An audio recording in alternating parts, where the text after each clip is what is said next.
जी फटाफट MCQs on financial management जो हमारा C1 का पेपर है वो MCQs कर लेते हैं। पे नंबर 1 आउट ऑफ 237 फटाफट करते हैं। Scope and objective of financial management क्या है? आई थिंक ये 20 मार्क्स का है। देखते हैं क्या क्वेश्चन है। The only viable goal of financial management is, क्या है only viable goal of financial management? क्या है इसका आंसर? है यस, सेल्स मैक्सिमाइजेशन नहीं है, प्रॉफिट भी नहीं है, एसेट नहीं, वेल्थ मैक्सिमाइजेशन, वेल्थ को मैक्सिमाइज करना रहता है इसका। ठीक है, तो D is the correct answer. आगे चलते हैं। The basic objective of financial management is, क्या बेसिक ऑब्जेक्टिव है? मैक्सिमाइजेशन ऑफ प्रॉफिट है क्या? Maximization of share holders wealth है क्या? Ensuring financial discipline the organization है कि नॉन ऑफ द? बेटा शेयर होल्डर्स की वेल्थ को मैक्सिमाइज करना ही बेसिक ऑब्जेक्टिव है फाइनेंशियल मैनेजमेंट का। समझ के बात? तो इसका आंसर है B is the correct answer. ठीक है, शेयर होल्डर की वेल्थ को मैक्सिमाइज करना। आगे आ जाओ। फाइनेंस फंक्शन इन्वॉल्व, फाइनेंस के फंक्शन क्या क्या इन्वॉल्व करते हैं? Expenditure of fund, safe custody of fund only, procurement of finance only, procurement and effective utilisation of fund. Yes, finance में ये चीज़ें आती है, प्रोक्योरमेंट भी आती है और इफेक्टिव यूटिलाइजेशन कैसे करनी है वो भी आता है। तो D is the correct answer. आगे आ जाओ 4th नंबर पर। The goal of wealth maximisation, wealth maximisation का गोल क्या है और इसमें क्या कंसिड्रेशन होती है? It takes into consideration what? A, timing of the expected return, B, amount of the return expected, C, risk related to uncertainty of the return, या D, all of the above. बेटा इसमें all of the above आएगा। Timing भी होता है, amount of the return भी होता है और risk related to the uncertainty the return, ये सारे के सारे goal of the wealth maximisation में कंसिड्रेशन में लेने होते हैं। ठीक है, वेल्थ मैक्सिमाइजेशन ये सारी चीज़ें लेनी पड़ेंगी, टाइम, अमाउंट ऑफ रिटर्न और रिस्क। तो D is the correct answer. 5th पे आ जाते हैं। Financial management is mainly concerned with, FM is mainly concerned with, किसके साथ कंसर्न्ड है? अरेंजमेंट ऑफ द फंड्स के साथ कंसर्न्ड है, efficient management of every business के साथ कंसर्न्ड है, all aspects of acquiring and utilizing means of the financial resources for firms activities, या फिर D, none of the above। बेटा फाइनेंशियल मैनेजमेंट जो मेनली कंसर्न रहता है ना वो ऑल एस्पेक्ट्स ऑफ एक्वायर करना और उसको यूटिलाइज करना। ठीक है, क्या करना है? इसको एक्वायर करना, जितने भी फाइनेंशियल रिसोर्सेज होते हैं और उनको यूटिलाइज़ करना। एक्वायर एंड यूटिलाइजेशन, ये वो दो चीज़ें जो होती हैं इंपॉर्टेंट होती हैं फाइनेंशियल मैनेजमेंट में। एक्वायर करना और यूटिलाइज़ करना फाइनेंशियल रिसोर्सेज को फॉर दी फर्म्स एक्टिविटीज़। याद रहेगा, फाइनेंशियल दो मेन चीज़ें कि एक्वायर करना, यूटिलाइज़ करना of the financial resources for the firms activities. तो इसका आंसर है सी। आगे आ जाओ जस्ट 6 नंबर पर। The investment decisions should aim at investment in assets only when they are expected to earn a return greater than the minimum acceptable return is termed as। ठीक है, सो क्या कहते हैं कि जब इन्वेस्टमेंट डिसीजन हम इस हिसाब से लेते हैं, इन्वेस्टमेंट डिसीजन लेना है हमने, लेकिन उसका एम क्या होता है? At investment in assets only लेते हैं, सिर्फ एसेट में ले रहे हैं।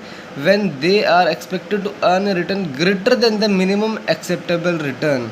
ठीक है, मिनिमम एक्सेप्टेबल रिटर्न जो हमारी इतनी है भैया, इससे ग्रेटर देन आ जाए बस। मिनिमम एक्सेप्टेबल रिटर्न मेरी इतनी है, ठीक है, 10 रुपये है, मेरी बस 12 रुपये आ जाए। ग्रेटर 12, 10 से मेरे बस 12-15 आ जाए। तो शुड एम इन्वेस्टमेंट एसेट्स करना है, मुझे एसेट्स में इन्वेस्टमेंट कर देनी है और मेरे रिटर्न थोड़ी सी ज़्यादा आ जाए। मैं इसको मैं लैपटॉप प्रोक्योर कर रहा हूँ, ठीक है, मेरी रिटर्न आनी चाहिए थोड़ी सी, मैं इसीलिए इसमें इन्वेस्टमेंट कर रहा हूँ ताकि मैंने जो इन्वेस्टमेंट की है 1 लाख की इन्वेस्टमेंट की है, मुझे बस 1,50,000 इससे रिटर्न आ जाए। इसे कहते हैं, क्या कहते हैं इसको? हर्डल रेट कहते हैं। Hurdle rate, growth rate, interest rate, internal rate of return, इसे कहते हैं हर्डल। मतलब ये हर्डल पूरा हो जाए तो इसे कहते हैं हर्डल रेट। क्या कहते हैं इसे? Hurdle rate. आगे आ जाओ।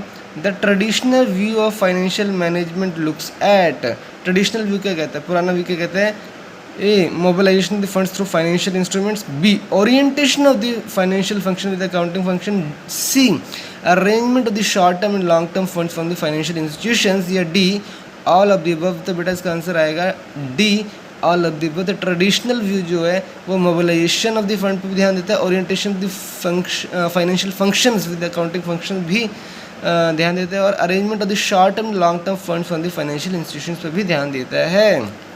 आगे आ जाओ 8th क्वेश्चन पर, the modern approach to financial management view क्या है? The assets to be acquired, the pattern of financing the assets, the total requirement of the firm, या D all of the above. तो बेटा इसका भी answer D all of the above आएगा, क्योंकि modern approach में हम एसेट्स क्या क्या एक्वायर करने वो भी देखते हैं, pattern of financing the assets की उसको कैसे फाइनेंस करना है उसके बारे में भी हम सोच रहे हैं, और see the total requirement of firm के बारे में भी हम सोचते हैं। ये भी फाइनेंशियल मैनेजमेंट के अंदर आता है कि टोटल रिक्वायरमेंट फर्म की क्या है, तो all of the above is the correct answer. 9th पे आ जाता है the financing of long term assets, long term 10 साल के लिए, तो फाइनेंसिंग ऑफ मतलब 10 साल ऐसे बोल दिया लंबे समय के लिए, the financing long term asset should be made from, किससे करना चाहिए long term assets? Debt fund से बनाना चाहिए, इक्विटी फंड से बनाना चाहिए, लॉन्ग टर्म फंड से बनाना चाहिए, शॉर्ट टर्म फंड से बनाना चाहिए। तो बेटा जब लॉन्ग टर्म एसेट्स की बात करते हैं तो बेटा उसको हमेशा ही लॉन्ग टर्म फंड से बनाना चाहिए। सी इज़ द करेक्ट आंसर। समझ गए बात? ऐसा नहीं है कि उधार लेके बना दो, नहीं। In fund raising decision, fund raise करना है अब हमें, ठीक है। One should keep in view, हमारे ध्यान में क्या होना चाहिए?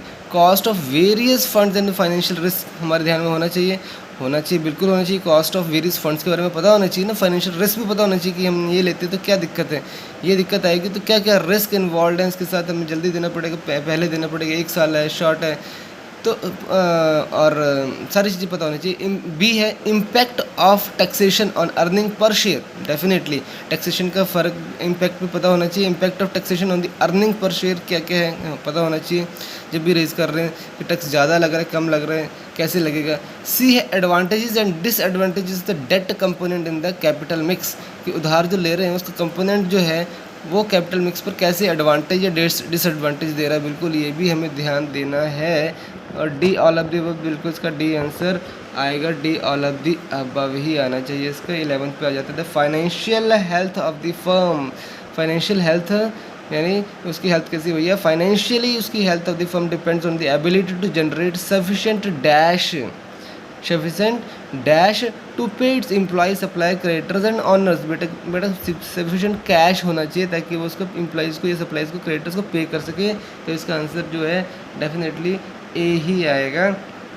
आगे देखो लिक्विडिटी एंड प्रॉफिटेबिलिटी, लिक्विडिटी कितनी जल्दी वो पैसे में बदल जाता है, ठीक है, कितनी जल्दी हम उसको डिस्पर्स कर सकते हैं, दे सकते हैं, क्या मतलब सैलरी देनी है तो इमीडिएटली कैसे हम कहाँ से वो सैलरी दे सकते हैं, बैंक में पड़ा है पैसा इमीडिएटली लिक्विड हो सकता है, इमीडिएटली आके हम उसको डिस्पर्स कर सकते हैं। तो liquidity and profitability are dash goals of the financial manager, finance goals है, सेपरेट गोल्स है, डिफरेंट गोल्स है, कंपीटिंग गोल्स हैं। तो बेटा ये कंपीटिंग गोल्स हैं, कौन से गोल्स हैं? कंपीटिंग गोल्स हैं। तो लिक्विडिटी एंड प्रॉफिटेबिलिटी, प्रॉफिट बनाना भैया कंपटीशन बहुत है, competing goals of the finance manager हैं। आगे आ जाओ जरा, वेल्थ मैक्सिमाइजेशन, वेल्थ को मैक्सिमाइज करना means maximising the dash of a course of action.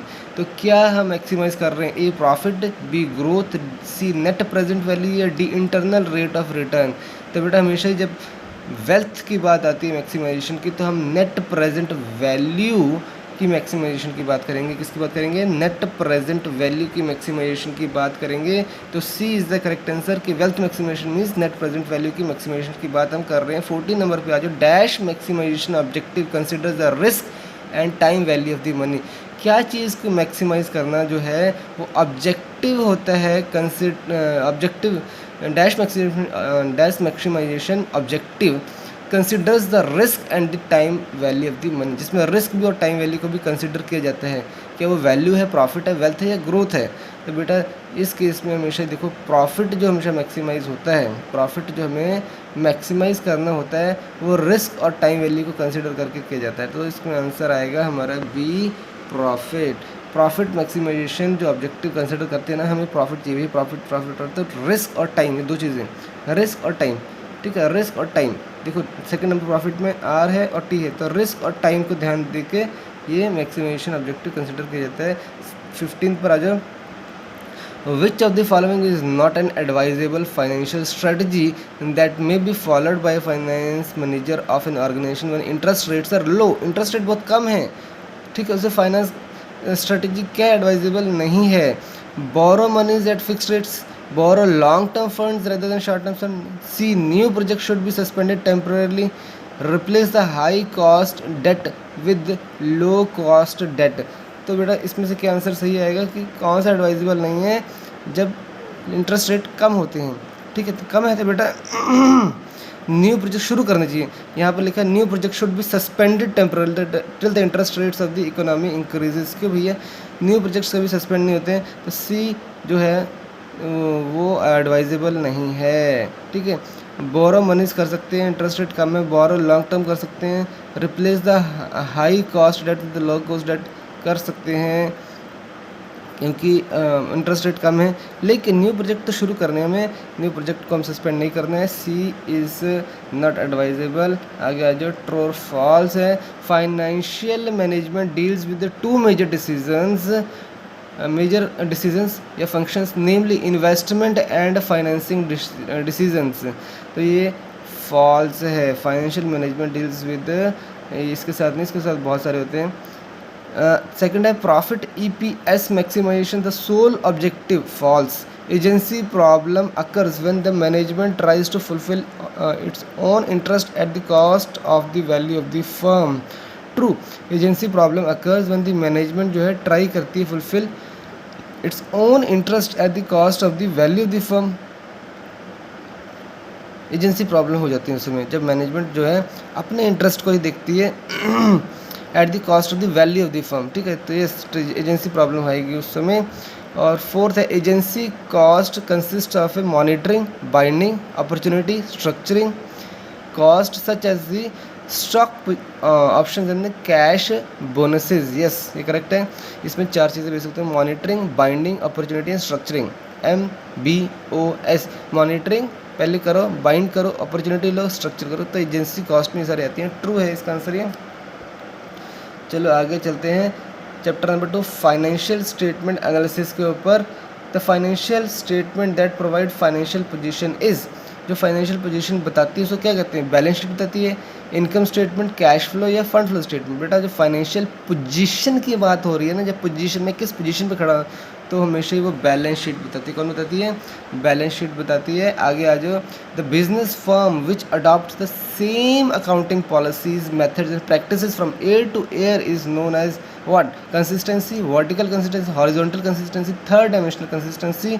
तो बेटा जब हर साल एक जैसे चल रहा है, बेटा रोड पे चल रहे, मान लो रोड पे चल रहे तो कैसे चल रहे हो? हॉरिजॉन्टल चल रहे तो इसे कहते हैं हॉरिजॉन्टल कंसिस्टेंसी, ठीक है। साल दर साल चले जा रहे हो रोड पर, हॉरिजॉन्टल कंसिस्टेंसी। थर्ड पे software company adopt same accounting principles, ठीक है। Software company adopt same accounting principle, policies, methods, practices which are generally followed by the other companies in the software industry. Adoption of such similar practice and policies would promote, ठीक है। दूसरी software company same है, हम भी कर लेते हैं, हम भी फॉलो कर लेते हैं। तो ये जो सिमिलर प्रैक्टिस पॉलिसीज, इससे क्या प्रमोट होगा?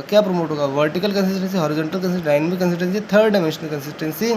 तो बेटा जब एक दूसरा से ले रहे हैं हम अपने में, तो बेटा ये थर्ड डायमेंशनल कंसिस्टेंसी कहते हैं। इसको क्या कहते हैं? इसको थर्ड डायमेंशनल कंसिस्टेंसी, ठीक है। सॉफ्टवेयर कंपनी, दूसरी सॉफ्टवेयर कंपनी सेम चीज़ें फॉलो कर लिया उसने, प्रिंसिपल, पॉलिसीज, मेथड, प्रैक्टिसेस, जैसे कि दूसरी सॉफ्टवेयर कंपनी है। तो ये अडॉप्शन जो कहते हैं उसे कहते हैं थर्ड डायमेंशनल कंसिस्टेंसी, ठीक है। चलो आगे आ जाओ। One of the major vehicles of corporate financing reporting to share holder is, share holder को रिपोर्ट करना है तो क्या उनका मेजर जो फाइनेंशियल रिपोर्टिंग टूल है? बैलेंस शीट है, एनुअल रिपोर्ट है, इनकम स्टेटमेंट है या फाइनेंशियल स्टेटमेंट? तो बेटा इसका जो main one of the major vehicle है वो है इसका annual report. Financing reporting to share holder को बताना, तो एनुअल रिपोर्ट जो है मेजर होता है सबसे, हमेशा ध्यान रखना ना, एनुअल रिपोर्ट सबसे मेजर होती है। समझ के बाद आगे आ जाओ, ये है इसका आंसर बी। आगे द इन्फॉर्मेशन, फिफ्थ क्वेश्चन पर, the information about the financial position, performance and changes in the financial position are given in, ठीक है। तो फाइनेंशियल पोजीशन ये है मेरी, परफॉर्मेंस ये है मेरी, चेंजेस जो आ रहे हैं फाइनेंशियल पोजीशन में ये है मेरा। ये कौन बताता है? क्या बैलेंस शीट बताती है? क्या इनकम स्टेटमेंट बताती है? क्या कैश फ्लो स्टेटमेंट बताती है? क्या ऑल ऑफ द अबव बताती है? तो बेटा इसका आंसर आएगा ऑल ऑफ द अबव, क्योंकि आपने क्वेश्चन ज़्यादा पूछ लिए हैं। फाइनेंशियल पोजीशन भी पूछ लिया आपने, बैलेंस शीट, परफॉर्मेंस पूछ लिया आपने, और changes in the financial position, cash flow statement आ गया, ठीक है। परफॉर्मेंस, इनकम स्टेटमेंट आ गया, पोजीशन ठीक है। तो हमारा जो एक second financial statement that provide financial position, हमने बात किया था बैलेंस शीट होता है, ठीक है। तो इसीलिए यहाँ पर सारी चीज़ें आ जाएंगी। हमारी फाइनेंशियल पोजीशन हमारी बैलेंस शीट में आएगी। हमारी आज की डेट पर पोजीशन क्या है। अगर किसी भी कंपनी की फाइनेंशियल पोजीशन जाननी तो क्या जानना चाहोगे, बैलेंस करके ही उसकी पोजीशन जानोगे। अरे तुम्हारी बैलेंस्ड पोजीशन है, हाँ बैलेंस पोजीशन रहती है मेरी हमेशा, मैं रस्सी पे खड़ा रहता है मेरी बैलेंस पोजीशन। चलो आ जाओ। The revenues are recognized when they are earned, usually at the date of a transaction with a third party under what? Accrual concept, matching concept, materiality concept या going concern concept। तो बेटा मेरे बच्चे, जब भी revenues जो recognize होते हैं when they are earned usually at the date of the transaction, date of transaction याद कर लो, तो थर्ड पार्टी के साथ with third party under accrual concept यहाँ पर चलता है। क्या चलता है, एक्रूअल कंसेप्ट, ठीक है। डेट ऑफ ट्रांजैक्शन को ही हमने बोल दिया कि हमें we are recognised, revenues are recognised, तो वो एक्रूअल कंसेप्ट है, क्योंकि वो तो एक्रूअल, जैसे कि मैं जॉब करना स्टार्ट ही किया, मुझे प्रॉफिट हो गया, मुझे सैलरी आएगी, मिली नहीं है ना, एक्रू हो रहा है वो, मैं जैसे जैसे काम करूँगा महीने के एंड पर मुझे मिलेगी, तो एक्रू हो रहा है। तो revenues recognise when they are usually earned usually at the date of a transaction third party under accrual concept होता है। ये इसका is the correct answer. 7th question पे आ जाए। The preparation of the statement of retained earning, retained कर ली, the preparation of the statement of retained earning, earning मैंने रिटेन कर ली है, is a common accounting practice of, किसकी प्रैक्टिस है, कंपनीज की या पार्टनरशिप फर्म्स की या सोल प्रोप्राइटरशिप की या ऑल ऑफ द अबव है।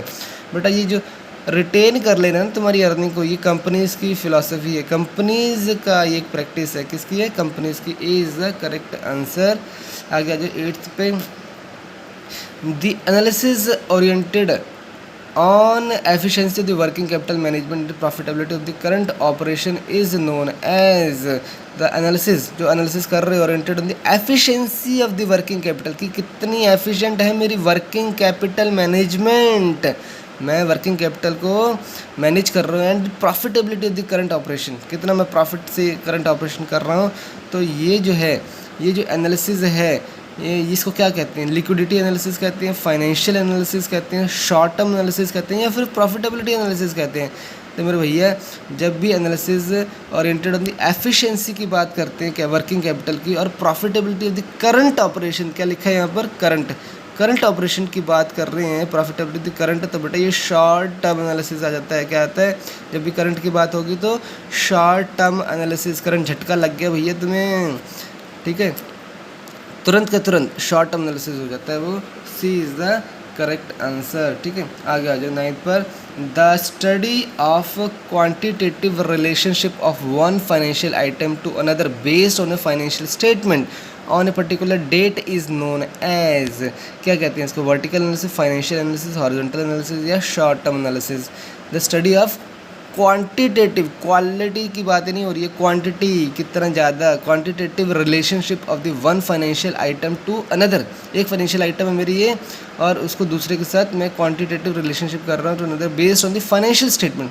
अब मेरे पास एफएस है, फाइनेंशियल स्टेटमेंट के बेसिस पे कर रहा हूँ ऑन ए पर्टिकुलर डेट, एक पर्टिकुलर डेट को मैं चाहता हूँ कि फाइनेंशियल स्टेटमेंट बेसिस पे मैं क्वांटिटेटिव रिलेशनशिप, मतलब पहले इतना ज़्यादा था अब इतना ज़्यादा हो गया, पहले मैं 100 बनाता था 500 बनाने लग गया हूँ। तो ये कहाँ होता है ये एनालिसिस फाइनेंशियल एनालिसिस कहलाता है बेटा।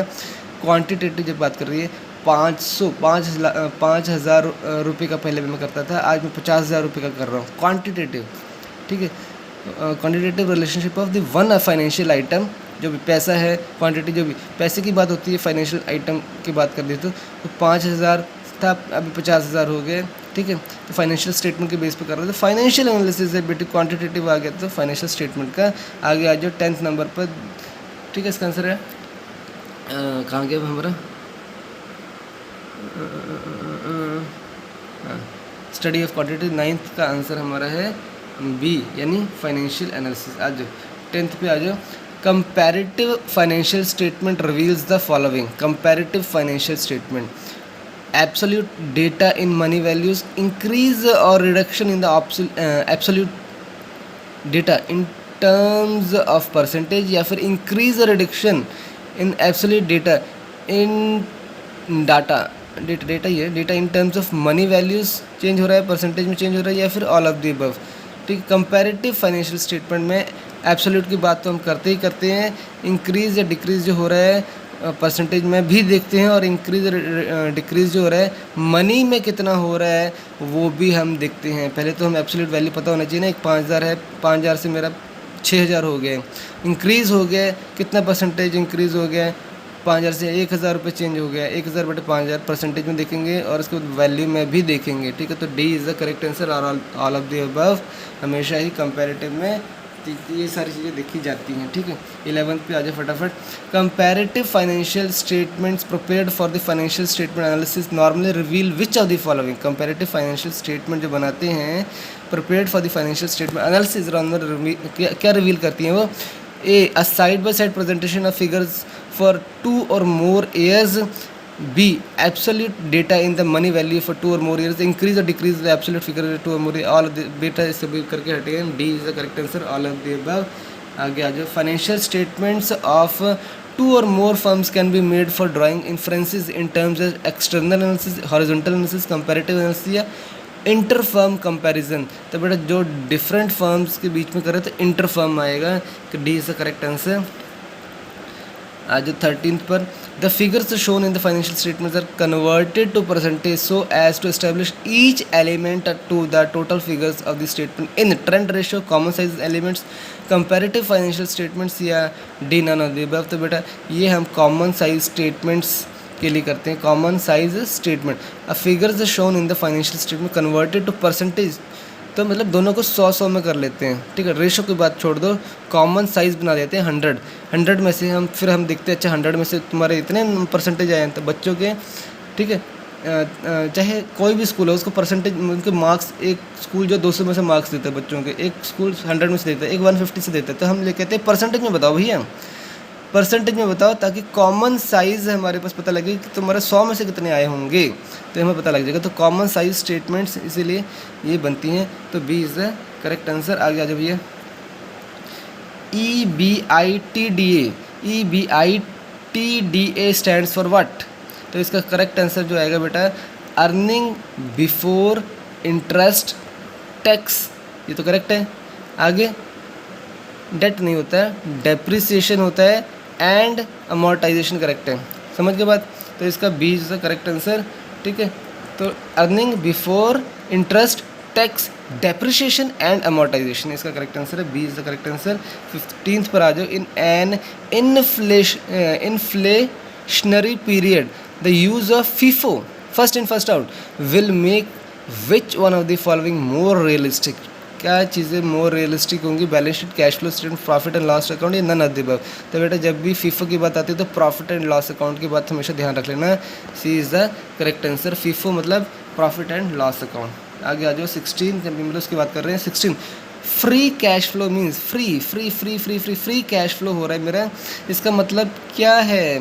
Cash available for the financing incremental working capital की बात हो रही है, cash available for the financing additional investment in the plant and machinery की बात हो रही है, या फिर cash available for meeting the financial flows like the debt servicing, dividend payment etcetera. Yes, तो फ्री कैश फ्लो किसके लिए हमें चाहिए? ताकि हम उधार दे सकें, मेरा डेट सर्विसिंग के लिए चाहिए, डिविडेंड की पेमेंट कर सकें, उसके लिए चाहिए। ठीक है, तो C is the correct answer.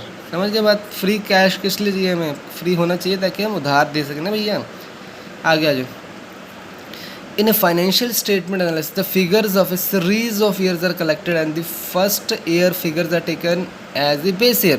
Afterwards the items in the base year are taken as 100 and based on this base the corresponding figures of the financial statement in the other years are concluded. Such an analysis is generally called what? तो इसका answer बेटा यही है कि हम एक के बाद एक देखी जा रहे हैं, तो हम ट्रेंड चेक कर रहे हैं। इन्हें फाइनेंशियल स्टेटमेंट दोबारा से देख लेते हैं एक बार। इसका आंसर वैसे बी है, ट्रेंड एनालिसिस। एक बार क्वेश्चन देख लो, इन्हें financial statement analysis the figures of A series of the years. जब सीरीज ऑफ द ईयर्स की बात आ गया मेरे बच्चे, तो रेशो हमेशा दो चीज़ों में होती है। जब सीरीज ऑफ द ईयर्स की बात होगी तो वो ट्रेंड की बात हो जाएगी, समझ गए?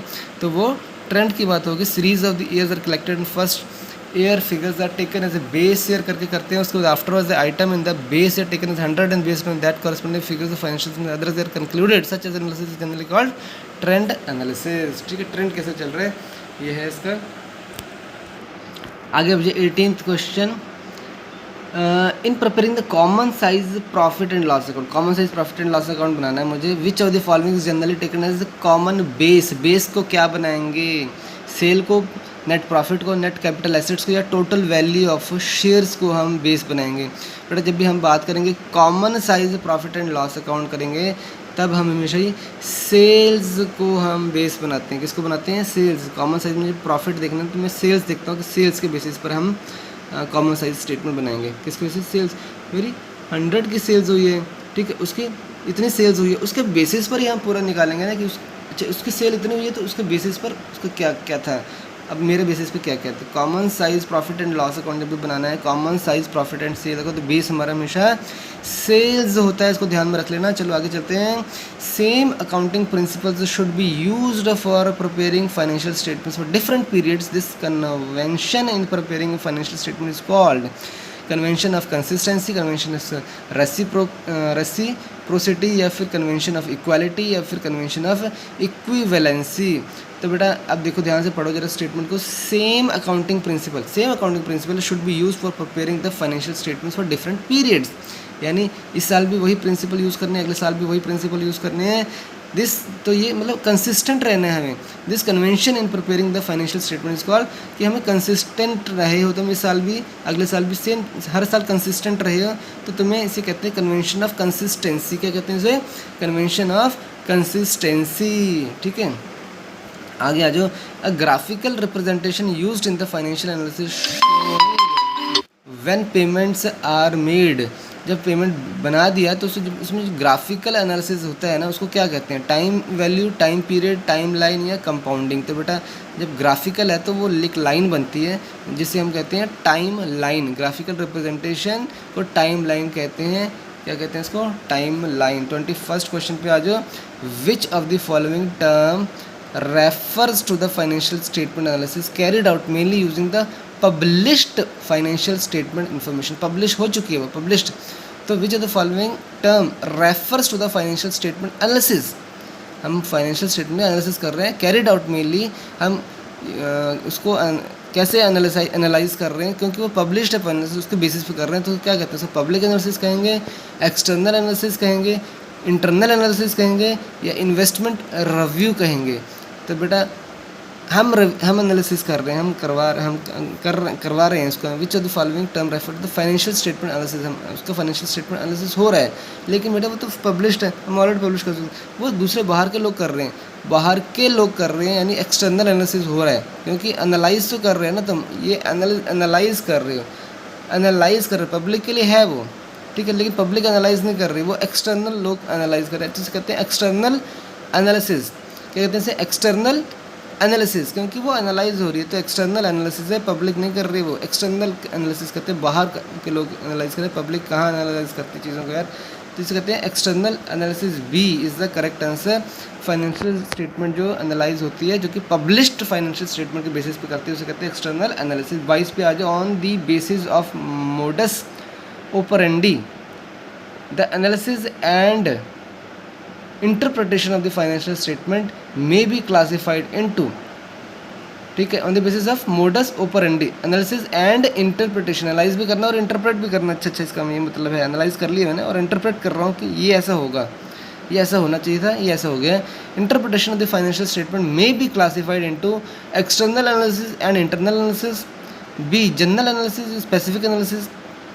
सी government analysis and the board analysis. या D horizontal analysis and vertical analysis. तो बेटा जो मोडस ओपरेंडी था, मोड की बात करते हैं, यानी एक हॉरिजॉन्टल एनालिसिस करता था वो, एक वर्टिकल एनालिसिस। तो इसका D is the correct answer. मुझे ध्यान रखना ना, modus operandi horizontal and vertical analysis की बात करते हैं, ठीक है, याद रहेगा। चलो आगे आ जाइए फिर। विच of the following is not a common tool employed in the financial statement analysis. जो कि कॉमन नहीं है। क्या कंपैरेटिव फाइनेंशियल स्टेटमेंट्स है? यस। क्या कॉमन साइज स्टेटमेंट्स है? यस। क्या ट्रेंड एनालिसिस है? यस। क्या इन्वेस्टर एनालिसिस है? इन्वेस्टर का एनालिसिस कौन करता है? नहीं, ये कॉमन टूल नहीं है। हाँ करते हैं लेकिन नहीं इतने कॉमन नहीं है। तो comparative financial statement very famous. Comparative करना है, कॉमन साइज करना है, कॉमन साइज स्टेटमेंट बना के हमें अभी बात किया था इसके बारे में, ठीक है, 100 में से। ट्रेंड एनालिसिस मतलब किया था, एक साल दूसरा तीन का, बहुत सारे ईयर्स का, फिर ट्रेंड हम देखते हैं कि क्या चल रहा है हमारा, ठीक है। तो ट्रेंड ये सारे कॉमन है, ABC, लेकिन इन्वेस्टर एनालिसिस का हम एनालिसिस इतना कॉमन टूल नहीं है। इन्वेस्टर से हमें क्या लेना है, हमें अपने बिजनेस के बारे में सोचना है, ठीक है। चलो 23 का D is the correct answer है। It is not the investor analysis is not the common tool. आगे आ जाए 24 पर, comparison of the financial statements of 2 or more firms. Comparison कर रहे हैं financial statement of 2 or more firms, drawing inferences is called dynamic comparison, sector wise comparison, inter firm comparison या industrial comparison. तो बेटा जब दो अलग अलग फर्म की बात होती है तो हम ऑलरेडी डिस्कस कर चुके हैं, इंटर फर्म कंपैरिजन कहते हैं इसको। आगे आ जाए 25 के ऊपर, कहाँ चला गया? A financial statement that summarizes a company's assets, liabilities and shareholders equity at a specific point of time is called। एक ही पर्टिकुलर टाइम पर जो समराइज कर रहा है स्टेटमेंट, कंपनी एसेट भी, लाइबिलिटीज़ भी, शेयर होल्डर्स इक्विटी भी, at a specific point of time. जब ये बात आ जाए तब हमारी बात आती है हमेशा बैलेंस शीट की। बैलेंस शीट से करेक्ट, क्योंकि वो एसेट, लाइबिलिटी और शेयर होल्डर्स इक्विटी, ये सारी बातें आती हैं at a specific point of time. Asset, liability, time, share holder equity सब बातें आ जाए तो हमेशा सीधे सीधे समझो बैलेंस शीट की बात हो रही है, ठीक है। चलो आगे आ जाओ, 26 नंबर क्वेश्चन पे चलते हैं। इन ए कॉमन साइज मतलब 100 में से दोनों सबको बना रखा है। Common size balance sheet, each item is expected as a percentage of, percentage किसका परसेंटेज की बात करते हैं? इक्विटी कैपिटल के परसेंटेज की बात करते हैं, डेट कैपिटल के परसेंटेज की बात करते हैं, फिक्स्ड एसेट की बात करते हैं, टोटल एसेट। हमेशा ध्यान दे देना जब कॉमन साइज की बात आती है तो टोटल एसेट आते हैं। क्या आते हैं? टोटल एसेट आएंगे, टोटल के टोटल, ठीक है। टोटल एसेट्स की बात होती है, ये परसेंटेज मतलब टोटल के एसेट्स लेने हमने वहाँ पर। 27 पे आ जाओ। A method of financial statement analysis where figures shown in the financial statements are converted into percentage so as to establish each element to the total figure of the element is called comparative financial statement, common size statement, trend. ये पहले बेटा हम बात कर चुके हैं, common size statement होती है। डुप्लीकेट क्वेश्चन आ रहे हैं। कॉमन साइज स्टेटमेंट होता है, कॉमन साइज में हम दोनों को साइज सेम कर लेते हैं, 100 में से परसेंटेज की बात करते हैं। 28 on the basis of the material used for the analysis and interpretation, material use for the analysis and interpretation of the financial statement analysis. The financial statement analysis could be classified as external analysis, internal analysis, public analysis, private analysis, general analysis, specific analysis, government analysis, board analysis. Question द्वारा से पढ़ लो एक बार। On the basis of material use, material की बात हो रही है, material use for the analysis and interpretation of the financial statement analysis. The financial statement analysis could be classified as, हमेशा ध्यान देना है जब भी material use for the analysis होते हैं तो एक्सटर्नल एनालिसिस या इंटरनल एनालिसिस की बात हम करते हैं। किसकी बात करते हैं? Internal analysis and external analysis.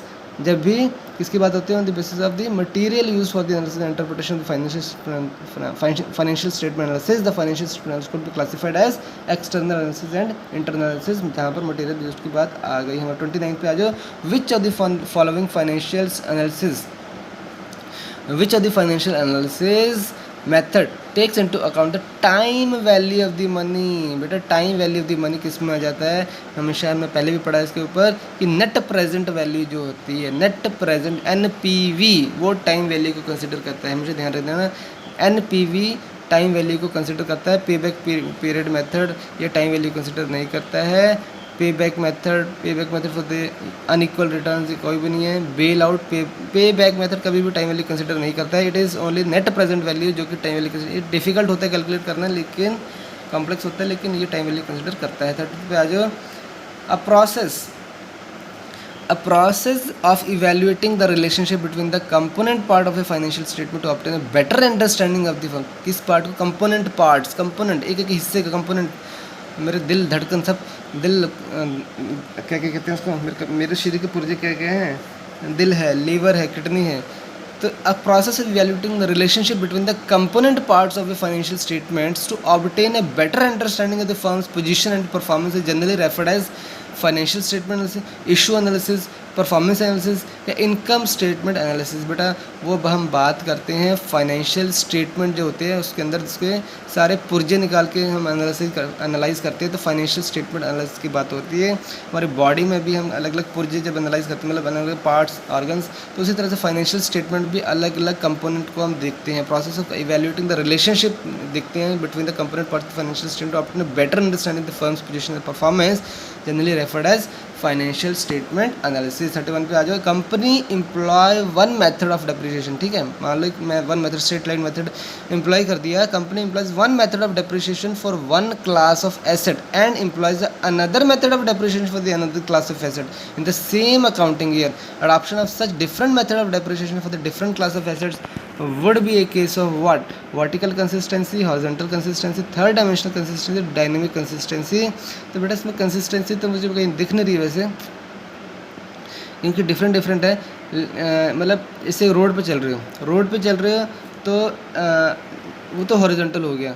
तो यहाँ पर कह रहे हैं कि हर साल एक कंपनी में one method of depreciation one class of asset, एक क्लास ऑफ एसेट के लिए एक है, उसके ऊपर दूसरा एसेट रखा है, ठीक है। एसेट्स कैसे पड़े हैं?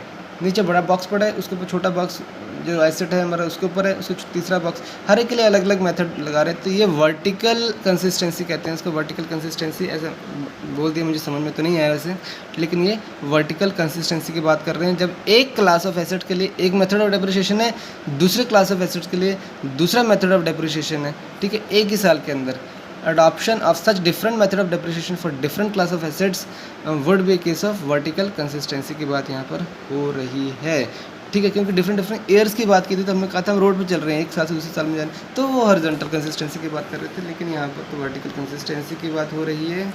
आ जाओ 32 पे आ जाए। फाइनेंशियल फोरकास्टिंग अप्रोच, फोरकास्ट करना है मतलब दूरदर्शिता रखनी। Financial forecasting approach which is based on the premise that most balance sheet and income statement accounts vary with sales, involving the preparation of the sales forecast and pro forma financial statement. Pro forma financial statements to estimate the needs for external financing is called, क्या कहते हैं उसको? क्या percentage of the sales method कहते हैं, balance sheet method कहते हैं, percentage of profit method कहते हैं, या फिर नन ऑफ द कहते हैं। तो बेटा जब ये बात आए तो इसे कहते हैं percentage of the sales method. क्या कहते हैं इसको? Percentage of sales method. क्या कैसे a financial forecasting approach, forecast कर रहा हूँ, which is based on the premise that most balance sheet the in most of the balance sheets and income statement accounts vary with sales. यहाँ ध्यान दे दो, sales के साथ चेंज हो रहे हैं, ठीक है। तो ये सेल्स के साथ चेंज हो रहे हैं, vary with sales involving the preparation of sales forecast, ठीक है, preparation of the sales forecast and proforma financial statement to estimate the needs of for the external financing. किसके बेस पे कर रहे हैं? वो सेल्स के बेस पे कर रहे हैं। तो ये परसेंटेज ऑफ सेल्स मेथड कहते हैं। क्या कहते हैं इसको? Percentage of sales method is the correct answer. आगे आ जाओ 33 नंबर क्वेश्चन पे। Process of evaluating the relationship between the component parts of the financial statement to obtain the better understanding the firm's position and performance is generally referred as, क्या है? एक process of evaluating the relationship between the relationship हमने evaluate करना है between the component part, उसके अलग अलग पुर्जे of a financial statement to obtain the better understanding the firm position and performance general referred as. अभी करके हटे हैं हम, इसे कहते हैं financial statement analysis. Duplicate question हो गया, A is the correct answer. आगे आ जाए, इसके बाद ट्रू और फॉल्स टाइप क्वेश्चन है। Financial statements are an important source of information to shareholders and stakeholders. Definitely it is true. Both the balance sheet and the income statement shows the financial position of the firm at the end of the year. बेटा balance sheet तो है, income statement नहीं है। False. Third, balance sheet of a company must be prepared in the horizontal format only. ज़रूरत नहीं है balance sheet की horizontal format में ही हो, इसको दो तरह से होती है, हॉरिजॉन्टल वर्टिकल, किसी भी फॉर्मेट में बनाया जा सकता है। फॉल्स हम पढ़ चुके हैं इस चीज़ को। आगे आ जाओ, fourth, preparation of the profit and loss appropriation account is a requirement under the companies act 1956। P&L account बनाना ही बनाना है, appropriation account. P&L appropriation account की बात हो रही, P&L अकाउंट तो हो गया। P&L appropriation account is requirement and the companies act है क्या वो? नहीं, कंपनीज एक्ट नहीं है वो। Ratio analysis the only technique, ratio, fifth question, ratio analysis the only technique of analysis of financial statement. नहीं, बहुत सारी मेथड है यहाँ पर। फॉल्स है। Six, methodological presentation of the financial statements help in ratios, क्या है?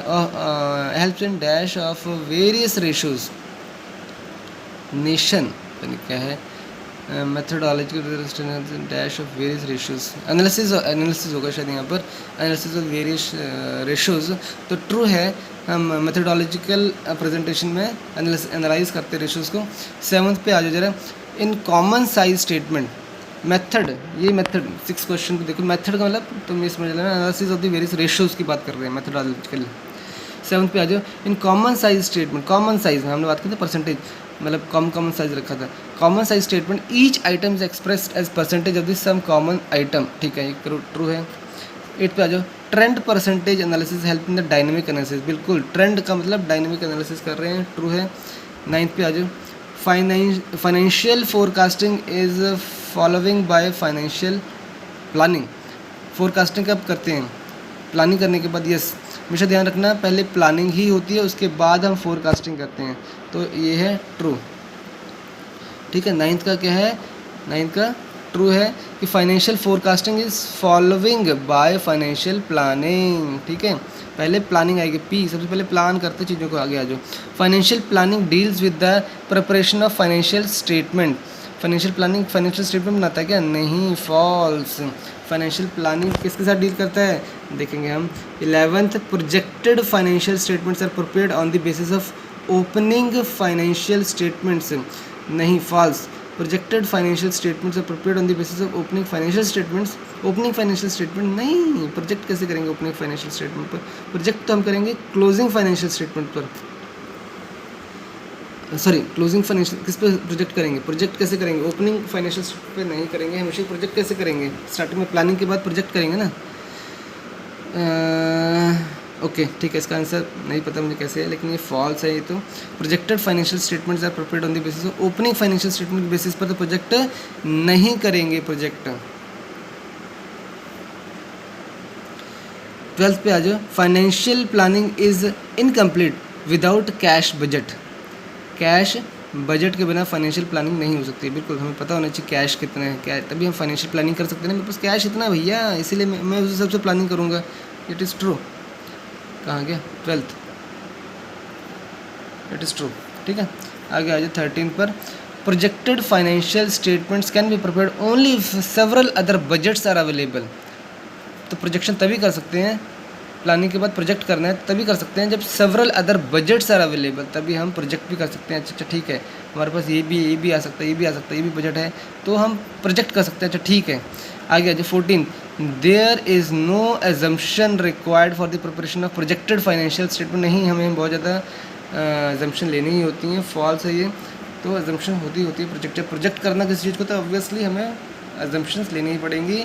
ऑब्जेक्टिव टाइप प्रॉब्लम्स हैं, ओके प्रॉब्लम्स हम छोड़ देंगे, इतना प्रॉब्लम्स नहीं करेंगे, नहीं आने वाला भी। और तो चैप्टर 3, तो ये वाला हम चैप्टर हमारा ख़त्म हो गया। पे नंबर कितना है, पे नंबर है इसका 14th, अगला पार्ट ये है पार्ट 1 हमारा MCQ का C1 का, ओके 14 से स्टार्ट करेंगे।